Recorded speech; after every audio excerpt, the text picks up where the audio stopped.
भारत और बांग्लादेश में सबसे बड़ा अंतर यह है कि बांग्लादेश के अपने खुद के नागरिक सुरक्षित नहीं है, जो 1 करोड़ वहां हिंदू हैं, और भारत में 6 करोड़ बांग्लादेशी सुरक्षित है।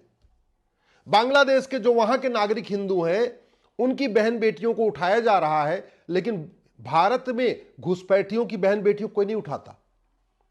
बांग्लादेश में जो वहां सदियों से रह रहे हैं हिंदू, उनके मकान पे कब्जा हो रहा है, दुकान पे कब्जा हो रहा है, खेत खलिहान पे कब्जा हो रहा है, उद्योग व्यापार पे कब्जा हो रहा है। लेकिन भारत में जो 6 करोड़ घुसपैठिए रहते हैं, उनकी झुग्गियों पे कोई नहीं कब्जा करता। भारत में जो घुसपैठिए रह रहे हैं, यहां घुसपैठियों को परेशान नहीं किया जा रहा है, जबकि वहीं दूसरी तरफ बांग्लादेश में पति के सामने पत्नी का बलात्कार हो रहा है, भाई के सामने बहन का बलात्कार हो रहा है, बच्चों के सामने मां का बलात्कार हो रहा है, पिता के सामने बेटी का बलात्कार हो रहा है। ऐसा भारत में बांग्लादेशी घुसपैठियों के साथ नहीं होता। और ये जो 6 करोड़ घुसपैठिए हैं, इनके अलग अलग वीडियो आ रहे हैं। एक वीडियो राजस्थान से आया, एक वीडियो गुजरात से आया, अभी एक लेटेस्ट वीडियो हरियाणा से आया।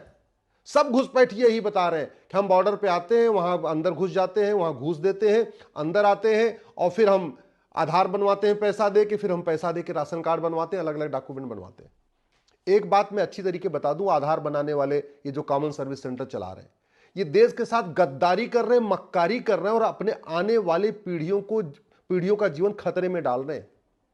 ये कॉमन सर्विस सेंटर चलाने वाले जो आधार बना रहे हैं ना, 20-25 साल के बाद यही घुसपैठिए कॉमन सर्विस सेंटर के घर पे हमला करेंगे, तब इनको समझ में आएगा। ये जो नगर निगम के दलाल बैठे हुए हैं ना, जो इनको घुसपैठियों का बर्थ सर्टिफिकेट बनवा के दे रहे हैं, या जो आरटीओ ऑफिस के दलाल इनको ड्राइविंग लाइसेंस बनवा के दे रहे हैं, या तहसील के दलाल जो इनका राशन कार्ड बनवा के दे रहे हैं, अच्छी तरीके समझ ले, ये पैसा तो कमा लेंगे, आज इनको मस्ती भी मिल जाएगी, हो सकता है मकान भी खरीद लें, हो सकता है फ्लैट भी खरीद लें, हो सकता है कार भी खरीद लें, जो लेकिन 20 साल के बाद यही घुसपैठिए जो अभी 2-2 हजार रुपए दे के आपसे कागज बनवा रहे हैं, आपके घर पे कब्जा करेंगे, आपके मकान पे कब्जा करेंगे, आपके खेत खलिहान पे कब्जा करेंगे। यह बड़े शर्म की बात है कि 6 करोड़ घुसपैठिए भारत में रह रहे, इसके बावजूद विधायिका में कुछ चर्चा ही नहीं हो रही है, न संसद में चर्चा हो रही है, न लोकसभा में चर्चा हो रही है, न राज्यसभा में हो रही है, न भारत की किसी विधानसभा में चर्चा हो रही है। इन घुसपैठियों को कैसे निकाला जाए?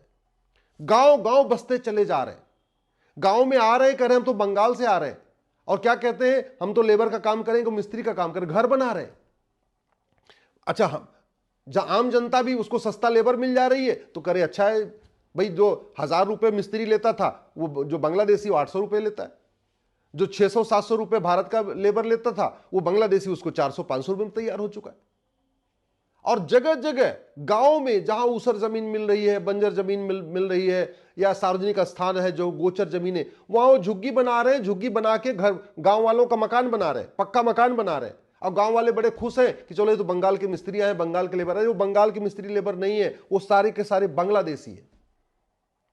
और सबसे बड़ा दुख इस बात का है, ना हमारी खबर पालिका इस पे कोई चर्चा कर रही है। खबर पालिका पूरी तरीके से टीआरपी में मस्त है कि उसकी टीआरपी कैसे बढ़ जाए। खबर पालिका की चिंता है उसको ब्रेकिंग न्यूज कैसे मिल जाए। विधायिका अलग अपना तूतू मैं आरोप प्रत्यारोप, नूरा कुश्ती और बतौलेबाजी में व्यस्त है। इसी तरीके जो न्यायपालिका है, इनके सामने अगर कोई केस भी आता है तो इनको घुसपैठियों के मानवाधिकार की चिंता हो जाती। ये बड़े शर्म की बात है कि भारत के जज, चाहे वो हाई कोर्ट के जज हो चाहे सुप्रीम कोर्ट के जज है, उनके लिए घुसपैठ कोई मतलब कोई उनको खतरा दिख ही नहीं रहा है। उनको ये समझ में नहीं आ रहा है कि पूरे यूरोप में इस समय जो आगजनी चल रही है, यूरोप जो जल रहा है, वो घुसपैठियों के कारण चल रहा है। ये भारत के हाई कोर्ट सुप्रीम कोर्ट के जजों को शायद इतिहास पता ही नहीं है कि 5,000 घुसपैठिए गए थे, उन्होंने पर्शिया को ईरान बना दिया। फाली नरीमन साहब को अपना घर छोड़ के भागना पड़ा, सोली सोराब जी को अपना घर छोड़ के भागना पड़ा। ये भारत के जजों को और जो भी यहां पे बुद्धिजीवी हैं, बड़े वकील हैं, इनको समझ में नहीं आ रहा है कि ये जो घुसपैठी आज यहां आ रहे हैं, जिनके लिए वो हाई कोर्ट में लड़ रहे हैं, सुप्रीम कोर्ट में लड़ रहे हैं, या जो वकील उनका केस ले रहे हैं, ये 20-25 साल के बाद क्या करेंगे। इसलिए आज मैं अपने सभी पुलिस के भाइयों से आग्रह करता हूं, जितने भी भारत में पुलिस के लोग हैं, अच्छी तरीके समझ लें इस समय बांग्लादेश में पुलिस के साथ क्या हो रहा है। इस समय बांग्लादेश में जो हिंदू सिपाही है, या हिंदू हवलदार है, या हिंदू थानेदार है, उसको मार मार के उसको घर बैठा दिया गया है। बांग्लादेश में हिंदू, चाहे वो टीचर हो, चाहे डॉक्टर हो, चाहे इंजीनियर हो, चाहे वो कलेक्टर हो, चाहे कप्तान है, खौफ के साए में है, वो अपने परिवार को वो अपने परिवार को नहीं बचा पा रहा है। और यहां पे चाहे वो अधिकारी हो चाहे कर्मचारी हो, वो अलग दुनिया में मस्त है। इसलिए मैं अपने सारे जितने भी थानेदार हैं, जितने भी हमारे कप्तान हैं, उनसे आग्रह करता हूं, आप घुसपैठियों के खिलाफ कार्रवाई शुरू करिए, मिशन मोड में शुरू करिए। मैं जितने भी पार्षद प्रधान भी कह रहे हैं उनसे भी आग्रह करता हूं, आपके एरिया में जो भी झुग्गियां बसी हुई हैं एक बार वह आइडेंटिफाई करिए और पुलिस को सूचित करिए। और मैं पुलिस के भाइयों से आग्रह करता हूं, इन घुसपैठियों और इनके मददगारों के खिलाफ एनएसए लगाना शुरू करिए, नेशनल सिक्योरिटी एक्ट। ये घुसपैठी हमारी राष्ट्र की सुरक्षा के लिए खतरा है। मैं अपने पुलिस के सारे जितने भी अपने सिपाही हैं, हवलदार हैं, थानेदारों से सबसे आग्रह करता हूं, घुसपैठियों के खिलाफ यूएपीए लगाइए। ये घुसपैठियों और उनके मददगारों के खिलाफ वेजिंग वॉर लगाइए। ये जो नई भारतीय न्याय संहिता है, इसमें वेजिंग वॉर के लिए प्रावधान है। एक बार चेक करिए, सेक्शन 147 चेक करिए, 152 चेक करिए। ये जो घुसपैठी हैं और ये जो इनके मददगार हैं, ये हमारी राष्ट्र एक तरीके से ये भारत में 20-25 साल के बाद युद्ध छेड़ेंगे। इसलिए अभी से उनके खिलाफ आप वेजिंग वॉर की धारा लगाइए, उनको जेल में डालिए। जो घुसपैठी और उनके मददगार हैं, इनके खिलाफ आप देशद्रोह की धारा लगाइए, इनके खिलाफ आप संगठित अपराध की धारा लगाइए, गैंगस्टर एक्ट लगाइए। कोर्ट कहीं बीच में नहीं आएगा। आप घुसपैठी और उनके मददगारों के खिलाफ एनएसए लगाइए, यूएपीए लगाइए, वेजिंग वॉर लगाइए, गैंगस्टर एक्ट लगाइए, देशद्रोह लगाइए। मैं गारंटी के साथ कहता हूं, कोर्ट आपके बीच में नहीं आएगा। अगर कोर्ट कोई दिक्कत करे तो आप हमसे संपर्क करिए, मैं हाई कोर्ट में आपका केस लड़ने के लिए तैयार हूं। मैं आपको बताऊंगा कि आगे इस पे कैसे आगे बढ़ना है। लेकिन आप लगाना तो शुरू करिए। 2-4 जगह लगा तो ये घुसपैठी अपने आप भागना शुरू करेंगे।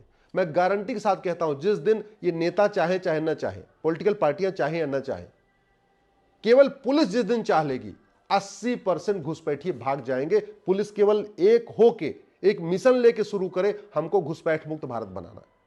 और वो इसलिए जरूरी है कि आप बांग्लादेश में देख रहे हैं, बांग्लादेश में जो हिंदू सिपाही हैं, हिंदू हवलदार, हिंदू थानेदार, उनको मार मार के उनको भगाया जा रहा है।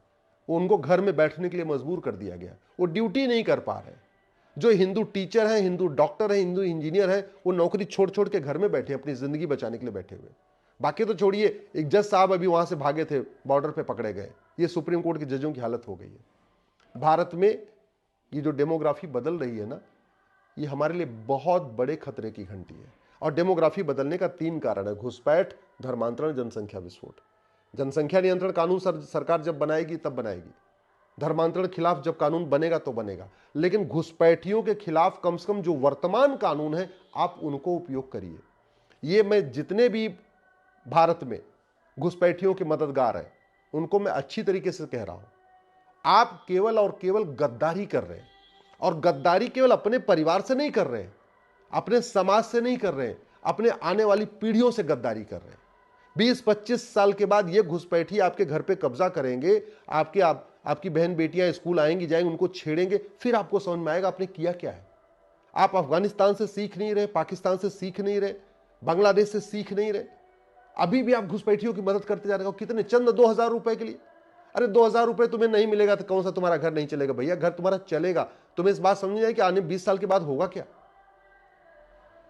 एक बात और ध्यान रखिए, ये राष्ट्रवाद, गांधीवाद, समाजवाद, लोहियावाद, अंबेडकरवाद, ये तब तक चल रहा है जब तक हिंदू बहुसंख्यक है। नहीं तो अफगानिस्तान, पाकिस्तान, बांग्लादेश में न गांधीवाद चलता है, न राष्ट्रवाद चलता है, न लोहियावाद चलता है, न अंबेडकरवाद चलता है, न पेरियारवाद चलता है। कोई वाद नहीं चलता, कोई नाम लेवा नहीं है। पाकिस्तान, अफगानिस्तान, बांग्लादेश में न कोई गांधी जी का नाम लेता है, न बाबा साहब अंबेडकर का नाम लेता है, न लोहिया जी का नाम लेता है, न दीनदयाल उपाध्याय जी का नाम लेता है, न सरदार पटेल, कोई नाम नहीं लेता। तो इसलिए कम से कम ये जो दुनिया भर की चीजें, इनसे ऊपर उठिए, अपने आसपास जाइए। अगर आपके आसपास कहीं पे भी कोई झुग्गी दिख रही, उससे बातचीत करिए, उसका डॉक्यूमेंट पूछिए और पुलिस को सूचित करिए। मैं केवल और केवल आग्रह कर रहा हूं, अपने आने वाली पीढ़ियों की चिंता करिए, पुलिस को सूचित करिए। और मैं अपने पुलिस के भाइयों से आग्रह कर रहा हूं, आप देश को बचाइए। जब देश बर्बादी की तरफ जाएगा तो नेता तो सबसे पहले उड़ जाएंगे। याद रखिएगा, जब तालिबानियों ने हमला किया तो अफगानिस्तान के नेता पहले भाग गए, पाकिस्तान में हमला हुआ, नवाज शरीफ पहले भाग गए, बांग्लादेश में हमला हुआ, शेख हसीना पहले भाग गई। तो नेताओं के भरोसे मत बैठिए। नेता तो ये भाग जाएंगे जिस दिन इनको अराजकता समझ में आएगी, अराजकता फैलने वाली है, पहले उड़ जाएंगे। कोई ऑस्ट्रेलिया भाग जाएगा, कोई इटली भाग जाएगा, कोई कनाडा भाग जाएगा। सबने अपना अपना अड्डा बना रखा है। आखिर यहां पर रहेंगे कौन? आम जनता। इसलिए मैं अपने पुलिस के भाइयों से कह रहा हूं, जितने थानेदार हैं, जितने हवलदार हैं, जितने सिपाही हैं, एक ड्राइव शुरू करिए। आप घूमते रहते हैं, आपको पता है कि कहां कहां झुग्गी बस रही, कौन रही, सीधे सीधे घुसपैठियों के खिलाफ एनएसए, यूएपीए, वेजिंग वॉर, देशद्रोह, गैंगस्टर लगाइए और घुसपैठियों से पूछिए तुम्हें यहां मदद किसने किया। जो उनकी मदद कर रहे हैं, जो उनका आधार बनवा रहे हैं, जो उनका राशन कार्ड बना के दे रहे हैं, जो उनका ड्राइविंग लाइसेंस बना रहे हैं, जो उनकी वोटर आईडी बना रहे हैं, जो उनकी बर्थ सर्टिफिकेट, उनके खिलाफ भी वही धारा लगाइए। एक बार शुरू करिए, मैं गारंटी के साथ कहता हूं 80% घुसपैठी अपने आप भाग जाएंगे। फिर जो 20% बचेंगे तो उनको तो पुलिस आराम से पकड़ सकती है।